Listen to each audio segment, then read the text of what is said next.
Suka bos sold out. Siapa bos tak suka sold out? Betul juga. Korang memang terbaik. Patamin. Alhamdulillah, terima kasih. Patamin dia suka belanja saya. Sebab tu dia murah rezeki. Yang ini pun saya nak belanja juga. Ada orang saya nak belanja ni. Saya nak beli, siapa yang beli malam ni, kita akan pilih kan 100 orang. Mungkin saya akan naikkan ke, tengok berapa ramai. Saya boleh print tiket ni. Tak baik. Okey, silakan. Jangan. Saya tak ada plan pun nak nyanyi. Apa kata kita suruh Pattaya nyanyi? Janganlah, saya ni bukan penyanyi sebenar. Awak penyanyi sebenar. Awak penyanyi sebenar. Saya bukan penyanyi sebenar. Kenapa awak bangun duduk? Awak alright tak alright? Dahlah nyanyi kurang suara saya tak sedap lah. Tak payah suara nyanyi. Okey, terima kasih banyak.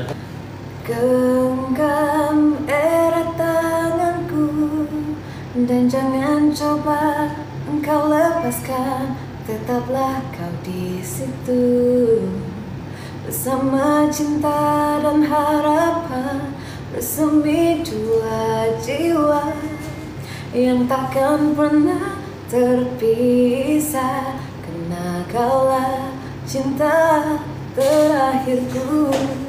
Wah, tak sabar nak tahu ye?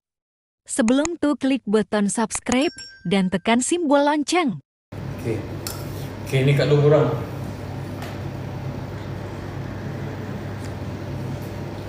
Okey, silakan Kak Long. Dengan ni saya menjemput tiba formal lah. Tak, tapi dia nak Kak Long jual. Ni saya nak jual ni. Saya tengah jual ni. Termos ni. Termos ni harga asal dia 69.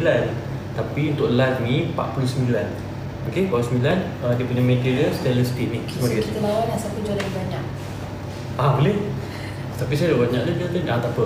Kalau awak boleh habiskan, kiranya kita ni lah. Maknanya awak memang pandai menjual lah. Okey? Takkan tak pandai. Assalamualaikum. Waalaikumsalam. Mat satu lagi dia? Saya nak make up. Tak apa, kita ada filter ni jap.